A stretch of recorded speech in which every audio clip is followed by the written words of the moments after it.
تو اسی طرح ندی نالوں اور سیلاب کا پانی، ٹھیک ہے، پھر سیلاب کا پانی اس وجہ سے کیونکہ سیلاب اوبیسلی دریا اور سمندر ہی اوور فلو ہو کر آتے ہیں آبادیوں میں، ہے نا۔ اسی طرح اگر جو چشمے ہیں یا اوپر سے گلیشیئر پگھلتے ہیں تو وہیں سے یہ اوور فلو ہو کر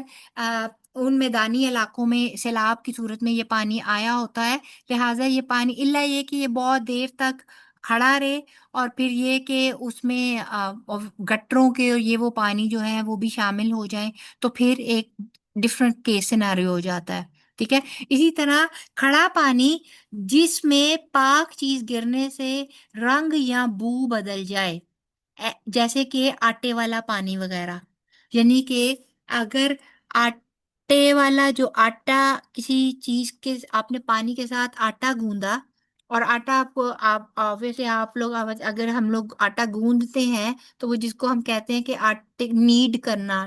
وہ کہتے ہیں کہ اس کو کیا کہتے ہیں، مکیاں دینا، اردو میں شاید اس کو یہی کہتے ہیں، اور انگلش میں کہتے ہیں نیڈنگ کرنا آٹے کی۔ تو اس کے لیے ہم لوگ بار بار وہ پانی کے باٹے میں اپنی وہ مٹھی کو ڈبوتے ہیں، بار بار آٹے میں لے کے جاتے ہیں اور اس کو نیڈ کرتے ہیں۔ تو ایسی صورت میں وہ جو پانی ہوتا ہے جس کا تھوڑا سا obviously اس کا رنگ بدل جاتا ہے آٹے کی وجہ سے، وہ سفیدی مائل ہو جاتا ہے، اور اگر ہمارے پاس صرف وہی پانی باقی بچا ہے اور نماز کا وقت گزرا جا رہا ہے اور ہمارے پاس کوئی اور پانی کی اس وقت سورس موجود نہیں ہے اور ہمیں وضو کرنے کی ضرورت ہے، تو ایسی صورت میں وہ پانی مستعمل ہے، یعنی کہ قابل استعمال ہے، پاک ہے، اور اس سے وضو کیا جا سکتا ہے، ٹھیک ہے۔ اسی طرح بلی کا جھوٹا پانی یہ بھی پاک ہوتا ہے، ٹھیک ہے۔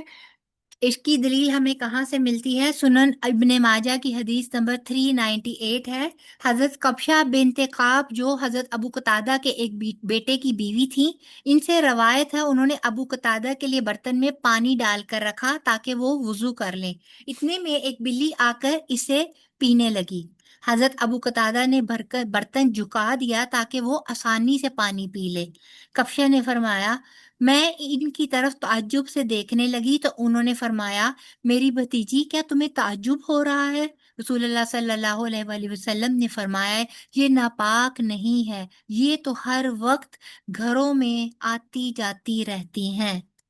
ٹھیک ہے۔ یہ ان کو کہتے ہیں متطفین، یعنی کہ طواف کرنے والی، منڈلاتی رہنے والی، گھر میں آتی جانے والی۔ لیکن اس چیز کا اطلاق ان کتوں پر نہیں ہوتا جو گھروں میں پالے جاتے ہیں، ٹھیک ہے، کیونکہ کتا تو ویسے بھی گھر میں رکھنا منع ہے، اور کتا جو گھر کسی فارم کی کسی چیز کی رکھوالی کے لیے رکھا گیا ہے تو اس کو بھی گھر کی حدود سے باہر رکھنے کا حکم ہے۔ لہٰذا اگر کتا کسی چیز کو منہ مار جائے گا تو وہ برتن بھی پلیت ہو جاتا ہے اور وہ چیز بھی پلیت ہو جاتی ہے، لیکن بلی کا جھوٹا جو ہے وہ پلیت نہیں ہوتا، اس سے وضو وغیرہ کیا جا سکتا ہے۔ ہاں اس طرح اگر آپ کی طبیعت اس بات پہ آمادہ نہیں ہے، پانی کی فراوانی ہے، پانی کی قلت نہیں ہے، کیونکہ آپ کو پتہ ہے کہ مکہ اور مدینہ میں اس زمانے میں پورے عرب میں پانی کی کس قدر قلت تھی، اور ان کے لیے واحد جو پانی کی سورس تھی وہ بارشوں کا پانی تھا، یا پھر کہیں کوئی اگر کنواں تھا تو وہ تھا۔ تو ایسی صورت میں گھروں میں جمع شدہ پانی اگر اس طرح وہ اتنی بات پر یا اس طرح سے ضائع کرنے لگتے تو ان کے لیے بہت زیادہ دشواری اور مشکل ہو جاتی، ٹھیک ہے۔ پھر اسی طرح زیادہ پانی میں جب نجاست گر جائے اور اس کے رنگ، بو اور ذائقہ میں سے کوئی وصف تبدیل کر دے تو پانی ناپاک ہو جائے گا، ٹھیک ہے۔ اب کیا ہے کہ ناپاک پانی کی صورتیں کون کون سی ہیں؟ تھوڑے پانی میں جب نجاست گر جائے، ٹھیک ہے جناب، یعنی کہ کوئی بھی چیز، یعنی کہ ایسی کوئی بھی ناپاک چیز اگر تھوڑے پانی میں گر جائے، جیسے پیشاب کے چھینٹے پڑ جائیں، جیسے کہ اگر کسی جانور کی کوئی بیٹ یا کچھ بھی ایسی چیز گر جاتی ہے، اور بہت ساری چیزیں ہیں، بچے کا غلطی سے بچے کا پیمپر گر جائے، اینڈ سو آن، کافی ساری چیزیں ہو سکتی ہیں آپ کے ارد گرد۔ تو جناب ابو جناب عبیداللہ بن عبداللہ بن عمر کہتے ہیں کہ مجھ سے میرے والد نے بیان کیا کہ رسول اللہ صلی اللہ علیہ وآلہ وسلم نے فرمایا، پانی 2 مٹکوں کے برابر ہو تو ناپاک نہیں ہوتا۔ اب یہ 2 مٹکے کتنے ہوتے ہیں؟ موجودہ حساب سے دیکھا جائے تو 5 من پانی، یعنی کہ 27 کلو گرام پانی۔ 27 کلو پانی، آپ خود سوچیں کہ 27 کلو پانی آپ نے اگر ایک جگہ پر جمع کر کر رکھا ہوا ہے اور اس میں کوئی چیز گر گئی ہے اور آپ کسی ایسی دور دراز جگہ پر رہتے ہیں جہاں سے پانی لانا ایک جان جوخم کا کام ہے، تو ایسی صورت میں شریعت نے ایک اسپیسیفک آپ کے لیے وہ رکھ دیا کرائٹیریا کہ اگر اتنا پانی ہے یا اس سے زیادہ ہے تو اس میں اگر کوئی تھوڑی بہت چیز گر جاتی ہے تو وہ ناپاک نہیں ہوگا۔ اور یہ سنن نبی داؤد کی حدیث نمبر 65 ہے۔ اگر اس سے کم پانی میں نجاست گر جائے گی، یعنی کہ 5 من سے اگر کم پانی ہے تو وہ ناپاک ہو جائے گا اور ناقابل استعمال ہوگا۔ ٹھیک ہے جی، پھر آگے کسی برتن میں اگر کتا پانی پی لے تو وہ بھی ناپاک ہو جائے گا۔ حضرت ابو ہریرہ سے روایت ہے کہ رسول اللہ صلی اللہ علیہ وآلہ وسلم نے فرمایا، جب تم میں سے کسی کے برتن میں کتا پانی پی لے تو اسے چاہیے کہ اس برتن کو 7 بار دھوئے۔ اور کچھ احادیث میں یہ بھی آتا ہے، وہ بھی صحیح احادیث ہے، کہ 7 بار پانی سے دھوئے اور پھر 8ویں بار مٹی سے دھوئے، مٹی سے صاف کرے۔ بیکاز مٹی سے کیوں؟ مٹی اینٹی سیپٹک ہے، اور کہا جاتا ہے کہ کتے کی زبان سے اس قسم کی اور اس کے منہ سے اس قسم کی رطوبتیں نکلتی ہیں کہ جن کو ایسے جراثیم ہیں جن کو صرف اور صرف مٹی ہی سے کل کیا جا سکتا ہے، پانی ان جراثیم کو مارنے کے لیے کافی نہیں ہے۔ ٹھیک ہے، دیکھیں آج سائنس ہر چیز کو پروف کر رہی ہے۔ نبی پاک صلی اللہ علیہ وآلہ وسلم نے 1400 سال پہلے ہمیں یہ سارے طریقے سکھا دیے۔ ابن ماجہ کی یہ حدیث نمبر 395 ہے۔ اسی طرح ٹھہرے ہوئے پانی میں پیشاب کرنے اور غسل جنابت کرنے کی ممانت کی گئی ہے۔ اس سے بھی کہا جاتا ہے کہ جیسے کہ تالاب ہے، ٹھیک ہے، اگر یا پھر جیسے کہ اگر آپ نے کسی ٹب میں پانی جمع کر کے رکھا ہوا ہے اور اس میں آپ غسل جنابت کر لیتے ہیں، یا اوبویسلی یہ ویسے تو یہ بات بالکل ہی وہ آپ کو لگتا ہے کہ لاجک ہی نہیں ہے اس چیز میں کہ کوئی پاگل ہی ہوگا جو کھڑے ہوئے پانی میں پیشاب کر دے گا، یعنی کہ اگر ٹب میں بھر کے رکھا ہوا ہے یا کچھ بھی تالاب میں یا کچھ بھی۔ لیکن ہمارے ارد گرد بہت سارے ایسے لوگ ہیں جن میں ابھی بھی جہالت بردرجہ اتم پائی جاتی ہے، ان کے لیے کہیں بھی کچھ بھی کرنا ممکن ہے۔ لہذا شریعت نے ان لوگوں کے لیے بھی جن کو بالکل کچھ بھی نہیں پتا، اور ان کے لیے بھی جن کو کچھ پتا ہے، اور ان کے لیے بھی جن کو بہت کچھ پتا ہے، سب کے لیے احکامات کو واضح کر دیا تاکہ کسی کے لیے بھی کوئی بھی بات ایسی نہ رہے کہ وہ اس چیز کو حجت یا دلیل بنا کر کسی قسم کی رخصت لینے کی کوشش کرے۔ ٹھیک ہے، سیدنا ابو ہریرہ کہتے ہیں کہ رسول اللہ صلی اللہ علیہ وآلہ وسلم نے فرمایا، تم میں سے کوئی شخص کھڑے پانی میں ہرگز پیشاب نہ کرے اور نہ جنابت سے اس میں نہائے، ایسا پانی ناپاک ہو جائے گا اور اسے وضو اور غسل نہیں کیا جا سکتا۔ ٹھیک ہے، سنن ابی داؤد کی حدیث نمبر 70 ہے۔ اچھا، اس میں ایک بات یہ بھی ہو جاتی ہے کہ جب بھی جیسے میاں بیوی کے تعلق کے بعد اگر کسی نے نہانا ہے تو نبی پاک صلی اللہ علیہ وآلہ وسلم کی احادیث کی روشنی میں بھی ہمیں یہ عمل ملتا ہے کہ نبی پاک صلی اللہ علیہ وآلہ وسلم سب سے پہلے اپنے ہاتھ دھویا کرتے تھے۔ ٹھیک ہے، الگ سے تھوڑا پانی لے کر پہلے اپنے ہاتھ دھویا کرتے تھے، اور ہاتھ دھونے کے بعد پھر باقی پانی میں مطلب کوئی بھی ڈونگا ڈال کر یا کچھ بھی ڈال کر نہانے کے لیے پانی لیا کرتے تھے۔ لہذا جب بھی غسل جنابت کے لیے کوئی بھی جائے تو ڈائریکٹلی اپنے ہاتھ اس میں ٹب میں ڈالنے سے پہلے اپنے ہاتھوں کو پہلے اچھی طرح سے دھو لیا جائے، اور اس کے بعد پھر جو ہے وہ ٹب میں کسی ڈونگے سے یا کسی بھی چیز سے پانی لے کر تو شاور یا جو بھی آپ لوگوں نے اپنے آپ کو غسل کرنا ہے وہ کیا جا سکتا ہے۔ ٹھیک ہے، تو ان شاء اللہ تعالیٰ آج یہیں پر رکھیں گے، 1 آور کی اب کلاس کیا کریں گے ان شاء اللہ تعالیٰ، کیونکہ مجھے لگتا ہے کہ 1.5 آور کافی لمبا ہو جاتا ہے، اور پھر آپ لوگوں کا پھر انٹرسٹ بھی لوز ہونے لگتا ہے، اور پھر بہت ساری چیزیں آ جاتی ہیں جس کو پھر آپ کو ڈائجسٹ کرنا بھی مشکل ہو جاتا ہے ایک لیکچر میں۔ تو ہم لوگ دو آج بھی اور کل بھی اسی طرح 1 آور کی کلاس کیا کریں گے، اور امید کرتی ہوں کہ آپ لوگ ان شاء اللہ تعالیٰ ان تمام چیزوں کو ایک دفعہ پھر اپنے طور پہ اس کو ضرور دہرائیں گے، اور کل اگر میں آپ سے کوئی بھی کویشچن کرتی ہوں، کوئی بھی چیز پوچھتی ہوں، تو ان شاء اللہ تعالیٰ آپ اس کا مجھے ضرور رپلائی بھی کریں گے، ٹھیک ہے؟ اگر یہاں تک کوئی بھی کسی قسم کا کوئی کویشچن ہے، کسی قسم کی کوئی ایسی بات پوچھنا چاہیں یا شیئر کرنا چاہیں تو آپ لوگ کر سکتے ہیں۔ دیکھیے یہ پانی کے احکامات، یہ ساری چیزیں، طہارت، یہ رفع حاجت کے احکامات، یہ سب چیزیں جو ہیں یہ پاکیزگی اور یہ ہماری نماز کے ساتھ ڈائریکٹ اور انڈائریکٹ جڑی ہوئی ہیں، لہٰذا ان چیزوں کو کلیئر کرنا ہمارے لیے بہت زیادہ ضروری ہے، تاکہ جانے انجانے میں ہم ناپاکی میں ہی اپنی نمازوں کو نہ ادا کرتے جائیں، اور ایسا نہ ہو کہ ہم مشقت بھی کریں اور پھر ہماری نمازیں مقبول بھی نہ ہوں۔ جی نادیہ یا خیرالنساء، آپ کچھ کہنا چاہ رہے ہیں؟ جی باجی، میں یہ ٹوائلٹ میں نا ٹیشو کے بارے میں پوچھنا چاہتی ہوں۔ ہمارے اپنے ادھر پاکستان میں تو ایسا نہیں تھا، لیکن یہاں پہ سم ٹائم ہم بیٹھ جائیں، کہیں ٹوائلٹ یوز کریں، لائبریری میں ایون کہیں بھی، تو اس کے بارے میں آپ کیا کہتی ہیں؟ دیکھیے ٹیشو سم ہاؤ نیبل بدل ہے مٹی کا، جیسے کہ مٹی کہا گیا نا پاک مٹی کے ساتھ کریں، لیکن جو اسکالرز ہیں وہ یہ کہتے ہیں کہ جیسے دیکھیے ٹوائلٹ کے اندر پانی کا شاید نہیں ہوگا، اب تو ہے وہاں بھی ویسٹ میں بھی کافی زیادہ ہو گیا ہے کہ وہ جو مسلم شاورز ہوتے ہیں وہ ہو گئے ہیں اور دوسرے قسم کے بھی ہیں، لیکن اگر کہیں نہیں بھی ہے تو ایٹ لیسٹ وہ ٹوائلٹ سے باہر کے ایریا میں کافی سارے یعنی کہ وہ لگے ہوتے ہیں بیسن وغیرہ، تو آپ ایسا کریں کہ آپ اندر سے ٹیشو پیپر لے کر